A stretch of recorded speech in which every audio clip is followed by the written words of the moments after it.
Prophetess Angie Allen. Please follow, share, and subscribe. So I'm still kind of learning the system. This will be my second time being on here going live. But I do want to come to you and I want to encourage you for this next move that God has put before you. As we enter into 2026, there will be some things that is going to transpire, but it's going to be for the good as well as other things that will be taking place. But I wrote some things down and I pray that what I release on today be a blessing to you. So I'm coming from Numbers 13 and 33. And take time to go back and read, the chapter 13 all the way through. But I just want to pull this piece out because this was something significant to what God want me to be able to warn you, or better yet, to encourage you as you continue to prepare yourself as you shift into the next.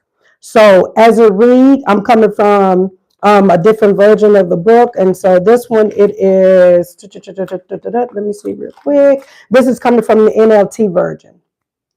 And I'm coming from chapter 13, verses 33. And it states, we even saw giants there, the decedent of Anak next to them. We felt like grasshoppers. And that's what they thought too.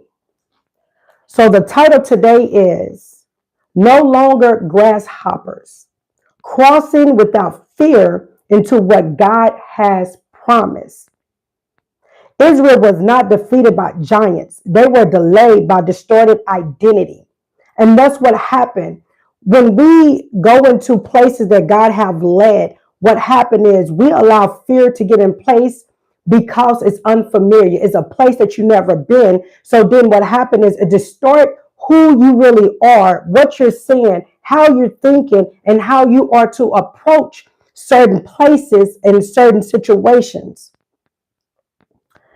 So God had already promised the land, but God promise does not cancel perception. What you believe about yourself will determine how you interpret what's ahead of you. Let me repeat this again. Listen to this. God had already promised the land. There's some things that God had already promised us. There's things that he even wrote out that we read in what he have said that he already done for us. But it does not cancel out perception. What you believe about yourself will determine how you interpret what's ahead of you. So as we navigate and we continue to go forward, these things is going to determine what we see and how we see ourselves.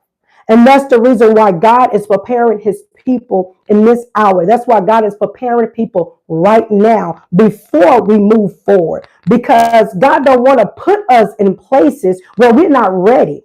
So if I expose to you right now what your issue is, we can fix that now before we move into our 2026. If I expose these things now, I can prepare you before you go into this next place. See, God ain't going to allow himself to look embarrassed, but God also not going to allow you to look embarrassed either. So that's the reason why God has put things in perspective and in place.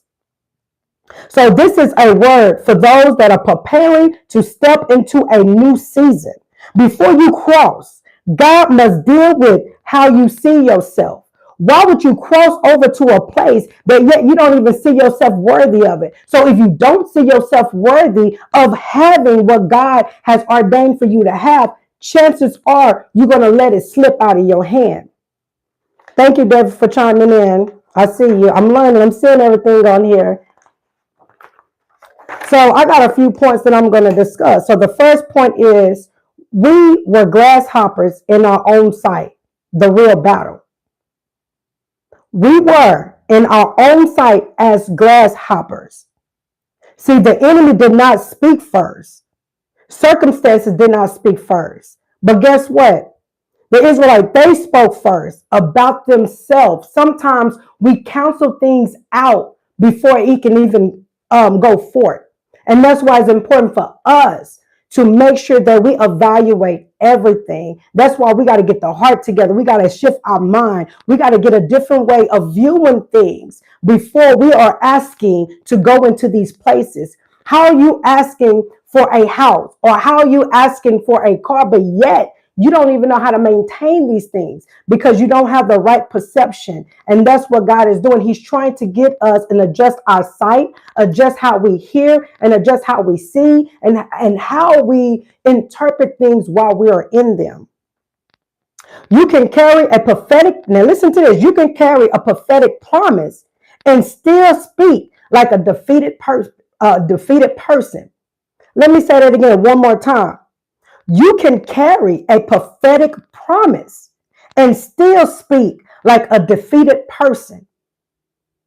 God had already declared to them, you are delivered, you are chosen, you are victorious. God had already stated some things to us. He already said you are more than a conqueror. But what happened is we hear the promise, we carry the promise, but yet we drop it out of our hand. And then that's where we become defeated.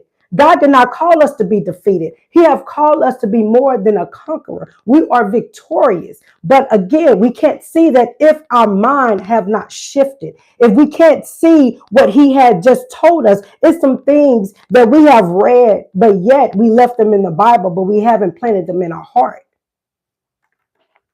But they redefine themselves through comparison instead of covenant. How many times do we compare ourselves to other people? We do that on a day-to-day basis. And that's how we become defeated. If we just stay in our lane, don't look over to the left, don't look over to the right, don't even look into all these different areas, but stay in our lane and not compare, then we will see how great we are. We will see how different and unique we are at that point to where you don't want to be nobody else. You will enjoy exactly where you at. And that's the reason why we are not to compare ourselves. We don't know what other people been through. We don't want to know what they had to go through in order to be where they at. See, one thing is to hear the story, but what I'm saying is you don't want to go through what they went through. So let's not get to a place of we comparing ourselves with other people, but trust what God is doing in our life. God is taking us places, and God wants us to go into these places as authentic as we can be with being who we are. He don't want us to go into places being somebody else. So as you approach a new season, understand this. The next move of God in your life will require you to froze up. So I don't know if y'all got everything, but I'm going to repeat it again because on my end, it froze up. Understand this. The next move of God in your life will require you to upgrade your self-perception. You cannot step into a new dimension of authority with an old image of yourself. That means you can't go into this new place with that old mentality. We expecting to go into the promised land. And I like how my friend Marcus Hollis had mentioned this. We expected to go into the promised land, but yet we're trying to carry the old mentality, the Egypt mentality into this promised land only to defile it. That's not what God called us to do. He didn't call us to go into this promised land to defile it with the negative thoughts, with the negative talk, all those different things. How many times we went into a place and we always say, oh, this is not going to work out. Oh, this is not for me. Speaking it off your tongue, he already told us what we hold. There is so much power that lies in our tongue, in our mouth, that we can cancel out things way before it even come forth. Let's not give, oh, thank you, Jesus. Let's not give premature death to our promise. You already killing it. So that's not what God called us to do.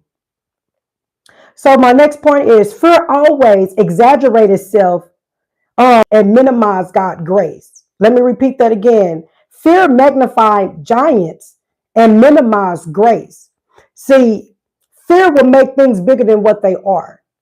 And if you don't have the word bedded in you, or reflecting on what God has already done for you in the past, then that fear will magnify what's before you and it will make you retreat and go backwards. And the enemy knows that. He knows that the potential that you have. He knows that you hold something so great and so valuable that if you tap into this area, that is going to cause a major ripple effect. That not only that it will cause a major ripple effect because of who you are, but what the effect you will have with other people, that you will open up other people's eyes. You will cause things to shift in such a way that he have to loose his hands up off people who have now recognized who he is, what it is in their life, and the tricks. So the spies saw strength instead of strategy. They saw that the giants were big, but then they missed the point of strategy. They were threatened instead of testimony. How often that we get afraid, but don't even realize, man, this is going to be a testimony out of this world. God has allowed me to be in this place for a reason. But yet sometimes we revert to the fear. So then this I do want to remind you. Do not let what you see in front of you cause you sometimes will forget what God has already done behind you. When we don't take time to continue to reflect on the things of God and what he has already done, we lose sight. We lose our ability to know how we can move forward and be all that God has called us to be. You know, each and every last one of you, y'all have such unique gifts, gifts that you haven't even tapped into yet. But what happened is fear would get in the way to keep you from seeing that. And I'm a witness to that. I didn't even know it was possible to be fearful of yourself. I became fearful of what was on the inside of me. I became fearful of the responsibility that it would carry once I begin to accept and say, yes, I accept the will of God. I accept the calling. So when that take place, yes, it becomes fearful.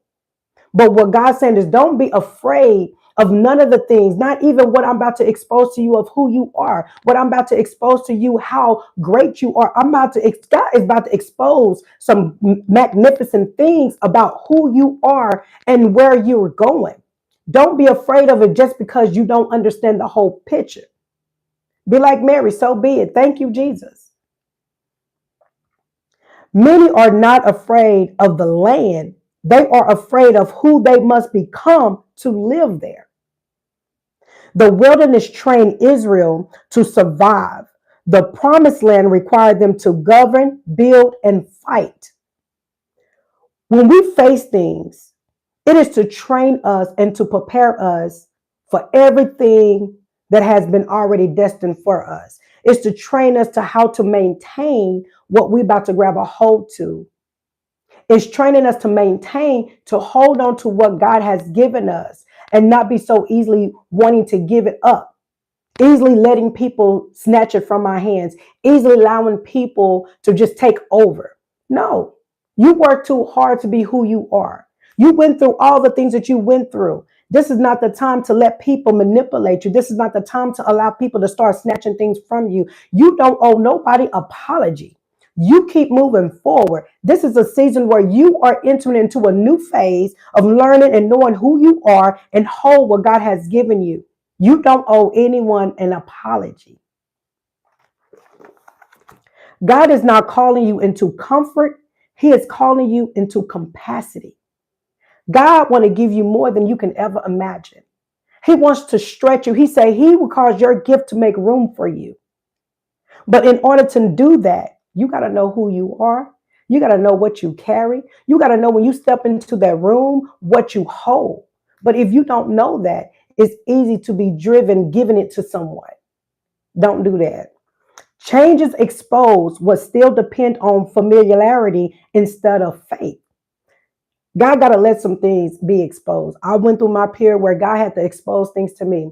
The jealousy, the arrogance, being arrogant, all kinds of different things. Those things needed to be exposed.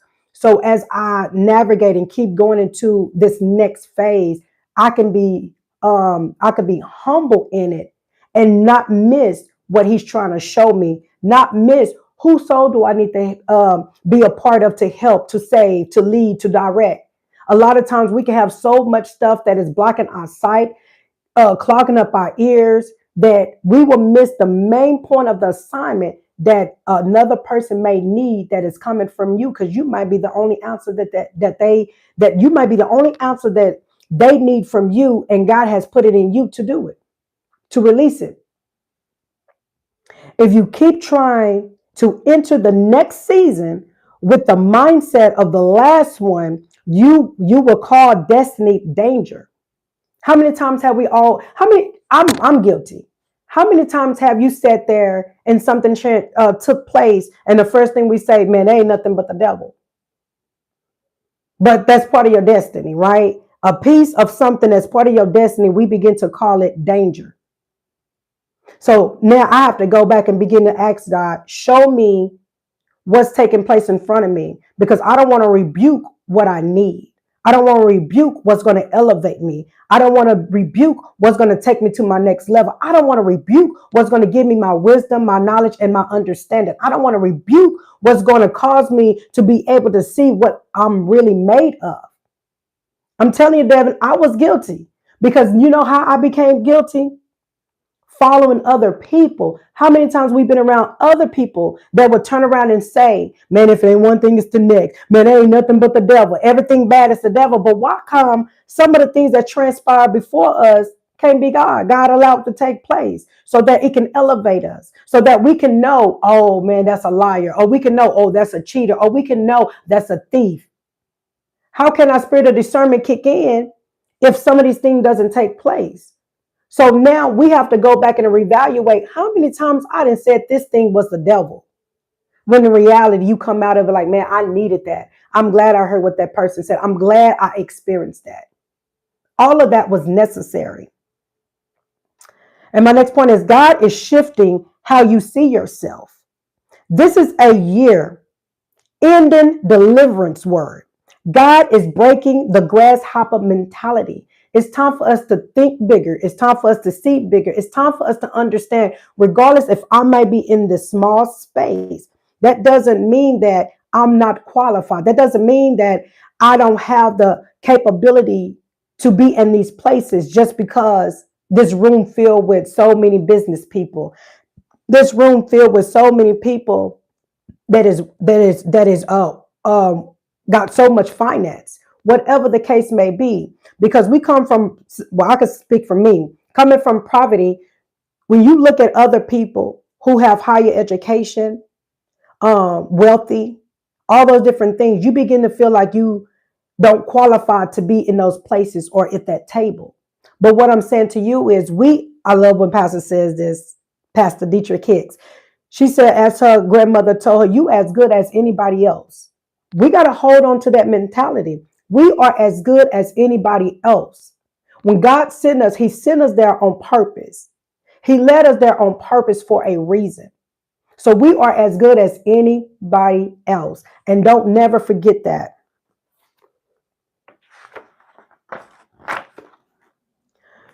So I want you to understand this. You are not too small. You're not too late. You're not too broken. And you're not too inexperienced. You have some skills. You are talent. You have some things in you that shows to testify what you've been through and how God brought you out. You're not disqualified. You are appointed for the territory that you were afraid of. Now it's time to walk into that territory. And I want you to repeat this after me, and I'm done after this. I got a little bit and I'm done. But I want you to understand this and repeat this after me. I am not what fear named me. You're not what you was afraid of. You're not what many people have stated to you, even in that moment when they was connected to you and you was afraid. You know how some people say, oh, you scary cat. You're not none of that. I am who God sent me to be. I will cross without shrinking. I will step forward without apology. Don't you apologize for nothing as you step over into this new season, as you step over into this new year, as you step over to this thing that which God has for you. Do not apologize. I will not fear what's on the other side. See, they was afraid. They saw these giants as grasshoppers. You will not see that for yourself. When it's time for you to cross over, when it's time for you to move to this next phase, you will know, hey, it might look big, but my God is greater. And that's something that you have to remember. Go back and reflect everything that God has brought you out of where you thought that you was afraid, whether that was getting put out of your house, whether that was not having enough money, thinking about your car going to be towed, all these different things. Go all the way back. I'm talking about back. and remember what God had done for you. So when you're about to approach what you're about to cross over into this promised land that may be filled with so many different things, do not be afraid. Remember what God has already brought you out of. As this year closed, God not asking, can you defeat the giant? He is asking, can you see yourself correctly? Can you change the lens? Can you change the shifting of your sight? Don't carry grasshopper language into a giant calling. God given us so many great callings, but yet we go in with that mentality of being afraid. These things are too big for me. I don't think I'm able to do it. Don't do that. You are built for what's ahead. You are ready for the land. Now I need you to cross over without fear. God is doing great things. And I would say this over and over again. I don't care what it looked like out there in the world. I don't care what the news is saying. God is still doing great things, especially for his own, his kind, those that know that he is our Father, those that trust God, those that believe. I'm not saying that whether is it people having a form of godliness and denying the power thereof. No, I'm not talking about them. I'm talking about the ones that stand on truth and know God is real, knowing that they serve him and him only. God got you covered in spite of what's going to take place. Because yes, as Pastor said, it's some things for to take place, and many other people spoke about it. I have seen some things. I have had dreams. Yeah, some things about to take place. But I will tell you this: as long as you stay connected to the right source, stay connected to the throne, you will not have to worry about going through any of these things that's transpired. You will be well taken care of. And as God wake you up, this is what I'm saying now. As God wake you up and begin to tell you and speak to you and telling you to prepare yourself, go get water, go get paper towels, go get this, go get that, do so. Because that's him preparing you before what he is about to take, what he's about to release his hands upon to take place. So get ready for preparation. We are going to need water. We're going to need food. We're going to need all these different things that's going to sustain us, because stores will be closed. There will be some things that's going to take place. But be obedient and hearken into his voice and listen to what he's saying. Write down what you need to write down, whatever the case may be. Have your connection. Me and my friend was talking, Prophet Sharona, talking about getting walkie-talkies, because all we know is we don't know the depth of it, but we do know something going to take place. At least them walkie-talkies give us the access, some kind of way to still communicate with loved ones when these phones don't work. So I pray that what was said on today has been a blessing to you. I will definitely be coming on a lot more, going live. That's my plan. I'm just still trying to learn a lot of these platforms going live, but I truly thank for each and every last one of y'all for coming in, chiming in, stayed as long as you could. And I please, and I pray and I pray that y'all go back and listen to some of the things, take some notes. But I'm telling you, we no longer will be looking at things as giants in our eyes. God has called us giant. He has called us giants too. We are higher than those things that we see. The enemy going to always make things bigger than what they are. And it's up to us to shift the way we see things. I always tell people it's not what you see, it's how you choose to see it. It's not what you go through, it's how you choose to go through it. And it's not what you hear, it's how you choose to hear it. We have choices, and it's up to you to choose how you want to see, hear, and go through things. So I pray that you continue to have a great day. As Jesus Christ loves you, I love you too. Be blessed.